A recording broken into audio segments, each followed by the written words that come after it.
Queen HFY stared at the human transmission playing on her war room wall. The image looped, a furry creature in dark shades, hips swaying, text pulsing underneath. Negotiations?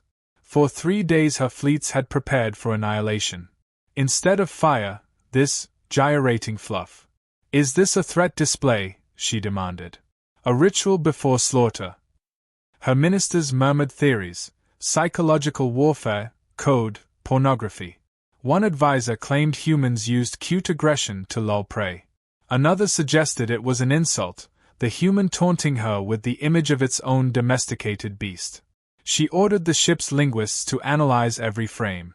They returned trembling, saying only, "Your Majesty," it repeats. On Earth, Commander Jax Monroe sipped instant coffee, watching chaos unfold on galactic news feeds. The meme had escaped containment. Billions of aliens now debated the cat's meaning. Some prayed to it. Others declared holy war on it. Jax muttered, "Guess humor travels faster than light." The United Human Coalition, eager to claim accidental brilliance, labeled his upload operation soft paw. Sponsors flooded in. T-shirt sales boomed. A senator proposed funding further meme-based deterrence. Back on Zelkora Prime, priests burned incense to ward off the wrath cat. THOYSSKA's general whispered, "Majesty, reports indicate entire fleets halted to watch the creature's rhythmic movements." Her mandibles clenched. "They are bewitched." Another advisor, sweating through his scales, noted, "Our scanners show no weapon signature in the transmission." She hissed. "Then why can't I stop watching it?" The human message had no sound, yet it echoed in her mind. Wiggle, pause, smile, repeat. The subtle hip flick mesmerized her. She imagined the creature mocking her authority, wagging insolence in time to an unseen beat. "Humans mock death itself," she muttered. "Perhaps that is their true power." On the third day she convened her High Council. "We have 2 options," she said. "Annihilate their homeworld, or respond in kind." The ministers exchanged worried glances. "Majesty, respond, how?" "With a countermeme." Gasps rippled through the chamber. "We shall show them wrath that loops forever." She ordered her artists to create a rival symbol, something terrifying, virile, unforgettable. What emerged was a crude animation of her own visage roaring flames. The caption, "Surrender now, hairless ones."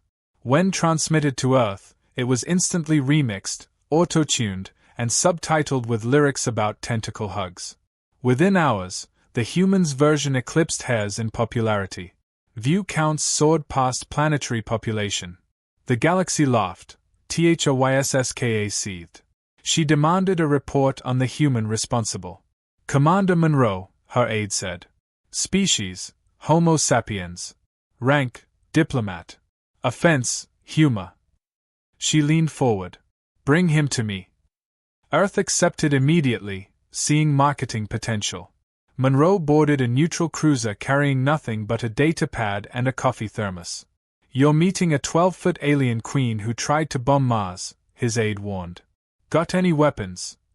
He raised the thermos. "Caffeine and confidence." When he arrived, the throne room fell silent. THOYSSKA loomed, all shimmering scales and menace. "You are the one who sent the cat." "Technically, I just uploaded it." "Explain this, wrath of humor." He grinned. "It's not wrath. It's coping." She circled him, curious. "You mock enemies instead of destroying them."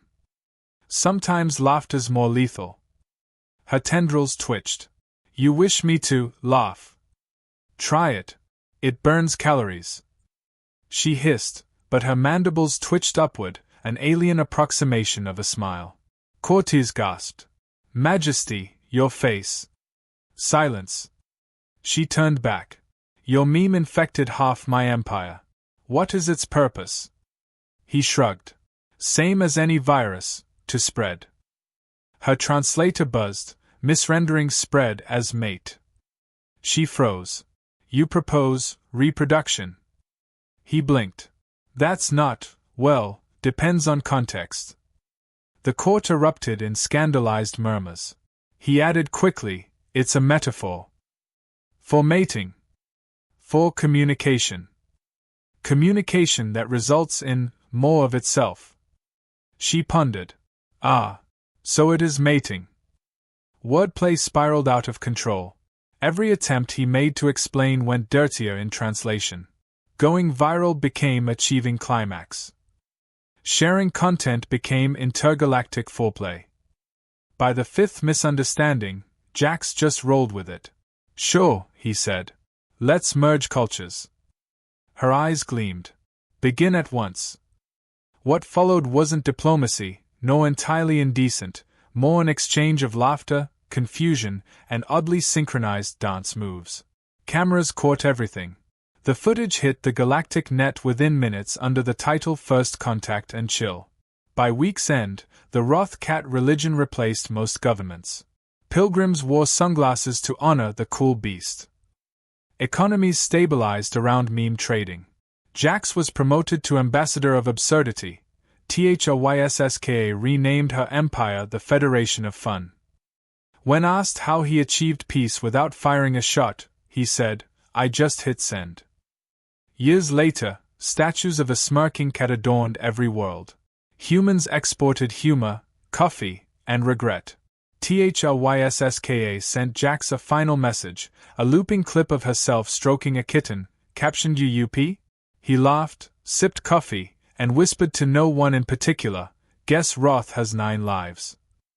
The galaxy was burning with curiosity and confusion. No one understood the human's weapon, yet every species couldn't look away. The meme, the Roth cat, had spread across 11 sectors, projected on warship hulls, temple ceilings, and even adult entertainment holos. Every culture gave it a different sacred meaning. The feline sway was interpreted as a fertility dance by the Telnari, a combat ritual by the Rygans, and an existential sermon by the Vok. Scholars argued, priests fainted, and somewhere in the chaos, a cult formed that believed staring at the meme too long would grant enlightenment, or insanity. Queen THLYSSKA was losing her mind. Her throne room now hosted sociologists, linguists, and what she reluctantly called memeologists. They spoke of engagement metrics, viral propagation, and likes as if discussing divine prophecy. Majesty, said the chief analyst, the meme's power lies in its ambiguity. It means everything and nothing. She slammed her claws on the table. Then what does it mean to me? The answer terrified everyone. It means you've already lost. Meanwhile, on Earth, Jax Monroe woke up to find his face on 10,000 t-shirts. The meme had become humanity's greatest export, earning the UN more credits than mining, medicine, and pornography combined. Talk shows called him the ambassador of LOL. Late-night hosts replayed his interview clip where he said, "We didn't end the war, we distracted it." When reporters asked how it worked, he smirked. Simple. You can't stay mad if you're laughing, or confused enough to forget why you were mad. Humans reveled in their absurd victory. They'd discovered a new military doctrine, meme warfare. Instead of missiles, they fired attention spans. Instead of propaganda, they used parody. Generals developed meme cannons capable of hijacking enemy displays with looped videos of corgis or sandwiches that moaned when bitten. The army's official slogan changed to lethal, laughable, likable. Jax wasn't sure whether to feel proud or deeply concerned. On Zel Cora Prime, the meme had become a virus of culture. THLYSSKA's scientists found that 83% of their population now replaced formal greetings with meow. The government's data servers collapsed under the weight of cat GIF archives. The Queen called an emergency session. The humans mock us with rhythm and loop. What counters loop? A timid officer replied, a longer loop. She considered it, muttering, length over girth, perhaps there's wisdom there. The room went silent. Majesty, another officer coughed, that phrase may have alternate connotations. She glared. Then it fits their style. We shall outlast them with endurance. Her attempt to create a countermeme was disastrous. She released an animated portrait of herself breathing plasma fire while shouting, "Kneel before Roth." The humans instantly remixed it with auto-tuned beats and captions like "Queen Spice's new track drops tonight." Within hours, the remix outperformed every human song on the charts. HFY accidentally became a galactic pop star. Crowds chanted her name. Record deals arrived. Even her enemies started dancing to her wrath. She wanted to scream, but her PR team insisted on releasing a sequel. Jax watched all of it unfold from his tiny apartment. His inbox overflowed with diplomatic invitations and sponsorship offers from energy drink companies. A senator called him the funniest man to ever end a war. He wasn't sure that was a compliment. When asked about his next move, he said, "Whatever keeps the universe laughing, and too distracted to notice we still don't have our rent paid." Across the stars, alien academies began teaching human studies, the art of absurd diplomacy. Their textbooks claimed humor was a form of psychic dominance. Theories emerged that humans were immune to despair because they could reframe suffering as comedy. THRYSSKA, reading one such report, found herself strangely intrigued. They turn pain into punchlines, she mused. Perhaps that's how they survived extinction-level stupidity. She laughed for the first time in months, startling her guards. "Majesty," one asked carefully, "are you all right?" She smiled. "No. I'm humaning." The council panicked when they discovered she had subscribed to Earth's meme channels. "Majesty, exposure may cause empathy." "Then let it," she said. "I must understand them before I destroy them." But she didn't destroy them. She binge-watched instead. 10,000 videos later, she realized she no longer wanted revenge, she wanted collaboration. The humans had mastered the universe's greatest truth. The more ridiculous the act, the more power it held. She summoned her council. "Prepare my transport. I will speak with Commander Monroe directly." Gasps filled the hall. "Majesty, it's too dangerous. He could infect you with another meme." She smiled with all her fangs. "Then I shall infect him back." Across light years, her message reached Earth. If he wishes to negotiate, let him do it face to face. Clothed or otherwise. The broadcast went viral in under 10 minutes. Comment sections exploded. Half the galaxy debated if it was a threat, an invitation, or both. Jax Monroe watched the clip, nearly choking on his coffee. His aide asked, "You think she's serious?" He grinned. "About clothes? Probably not. About changing the galaxy? Definitely." By dawn, the memes had merged, the war was forgotten, and the universe's new currency wasn't metal or credits, it was laughs. Jax Monroe arrived on Zelkora Prime and stepped into a throne room that radiated both menace and absurd grandeur. Queen ThrySska towered over him, her armored tendrils coiled like living sculptures. "You are smaller than I imagined," she said, her voice a mix of curiosity and irritation. Jax tilted his head. "Most good things come in small packages. Except taxes." The translator stuttered, rendering packages as mating bundles. The court gasped. ThrySska's pupils flared. "You offer a bundle." He sighed. "This is going to be a long day." She wanted to understand humanity's secret, how a race of hairless bipeds had conquered galaxies through laughter. Jax tried explaining humor as shared confusion that doesn't kill you. She blinked. "Then laughter is survival." "Exactly," he said, "but with better sound effects."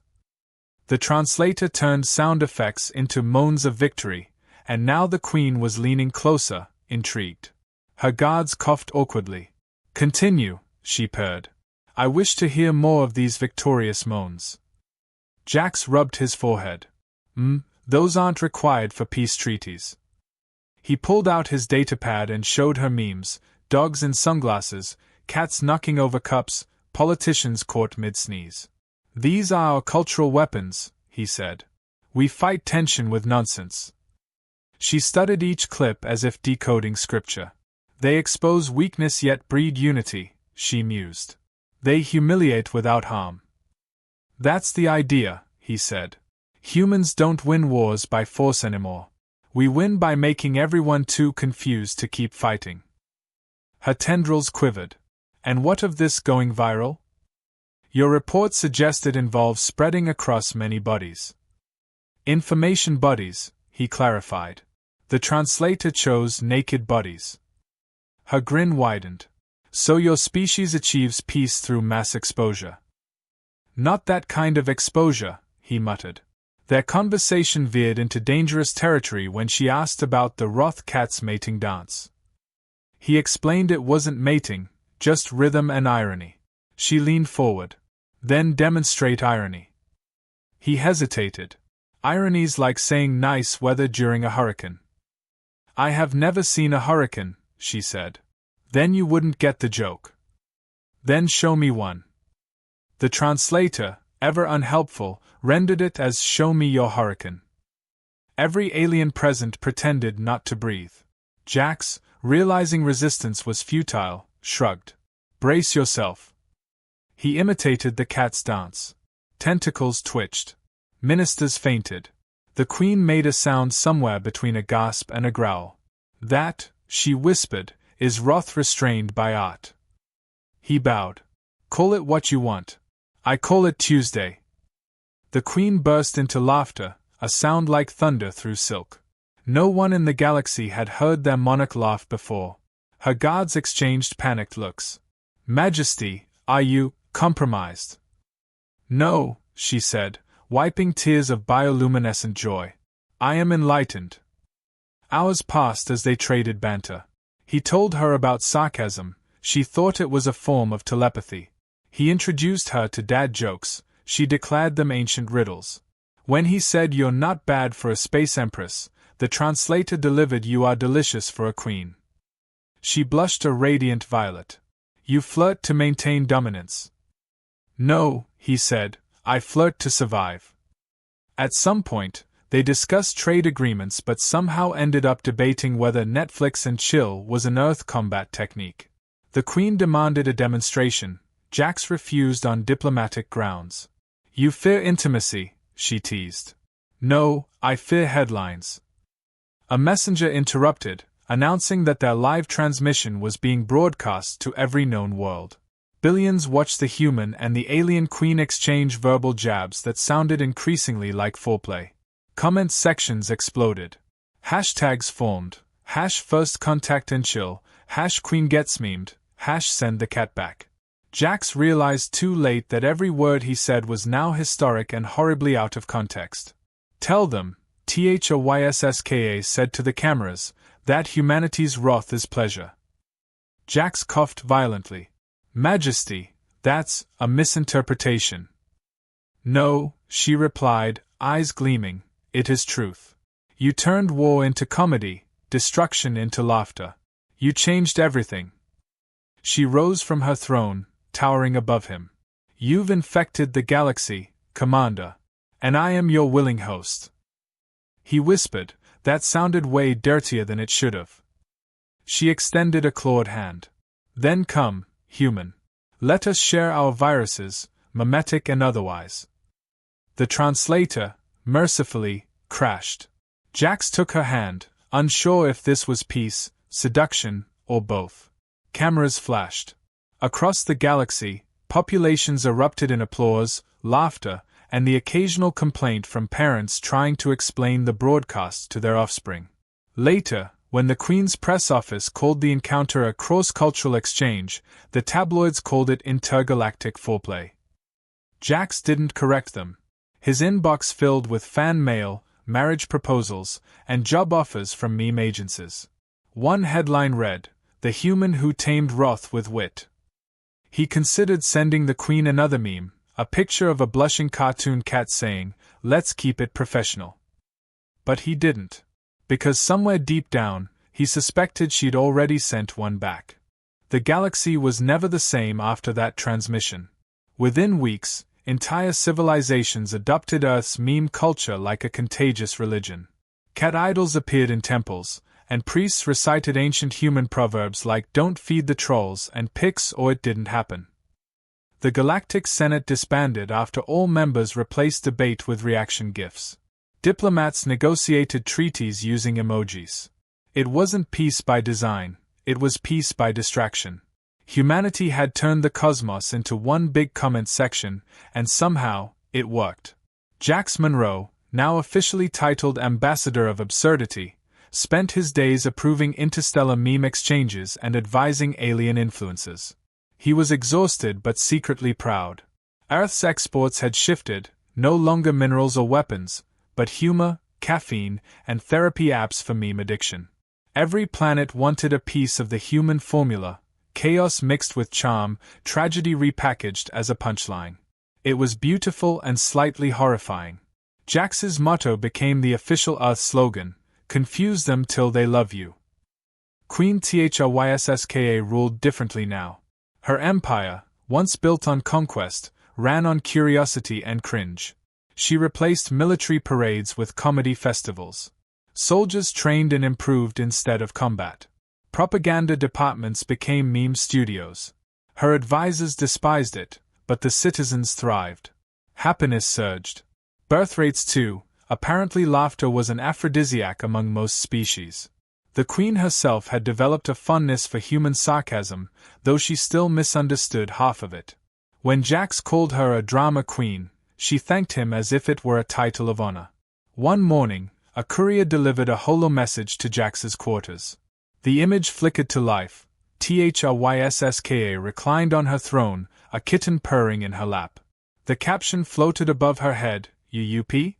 Jax spat his coffee, muttering, "Diplomatic incident in 3, 2, the next second, his communicator exploded with alerts. Every network was already broadcasting it. Commentators debated whether it was flirtation, provocation, or a declaration of alliance. Hashtags multiplied again. #QueenThirst, #MeApocalypse, #ShipIt. Jax had learned by now that resistance was futile. The more he denied something, the more the galaxy embraced it. So he leaned in. His reply was a short video, him raising his mug with the caption still caffeinated. Negotiations continue. The universe lost its collective mind. Diplomacy had evolved into foreplay, and peace was now powered by likes. Soon, other leaders joined the trend. The reptilian chancellors of Tracker posted thirst traps with hashtags about unity. The amphibian monarchs of Thulv started Croak Talk, a short-form video app dedicated to interspecies humor. Economists called it the age of attention. Philosophers called it the downfall of seriousness. Jax called it Tuesday again. Behind the comedy, something profound had changed. The galaxy, once obsessed with hierarchy and fear, now shared a universal joke. Laughter replaced suspicion. Differences turned into punchlines rather than battle cries. It wasn't perfect. Some species found memes blasphemous, others formed rival fandoms, but even conflict became satire. Wars ended not in blood but in roast battles. Armies dropped diss tracks instead of bombs. THRYSSKA and Jax continued their unlikely correspondence. Their messages ranged from witty barbs to genuine confessions. "Do all humans speak in riddles?" she once asked. He answered, "Only the clever or the lonely." Her reply came instantly, "Then you must be both." For someone raised on strategy and dominance, she had learned teasing fast. Every conversation between them was a duel disguised as flirting, or perhaps flirting disguised as diplomacy. He wasn't sure anymore, but he didn't mind. Years passed. The galaxy became an unpredictable yet oddly stable comedy. Alien sitcoms dominated broadcasts. Planetary leaders argued about which memes started the peace era. Academics coined a new philosophy, humorism, the belief that meaning itself was the ultimate punchline. Humanity had reshaped the stars not through power but through relatability, the absurd courage to laugh in the face of extinction. One evening, Jax stood on his balcony overlooking a skyline glowing with holographic cat symbols. The city hummed with life and laughter. His assistant entered, holding another message. "From Her Majesty again," she said with a smirk. Jax opened it. This time it wasn't a meme, just text. You changed everything. Not just the galaxy. Me. He read it twice before replying with a simple, "Guess Roth isn't my style." Her final message came an hour later, a new meme of her holding the infamous Roth cat, both of them wearing sunglasses. Caption: Peace was plausible after all. It spread instantly, shared by trillions within minutes. Jax chuckled, whispered to himself, and that's how humanity won, one bad pun at a time. Then he raised his mug toward the stars. Here's to the universe finally getting the joke. Across every world, laughter echoed through networks, halls, and hearts. It was the sound of peace forged by imperfection, by the wild, flawed species who refused to be predictable. Humanity had been feared for its wrath, but what truly conquered the cosmos was far stranger and stronger: humor, audacity, and an unshakable urge to make even gods laugh.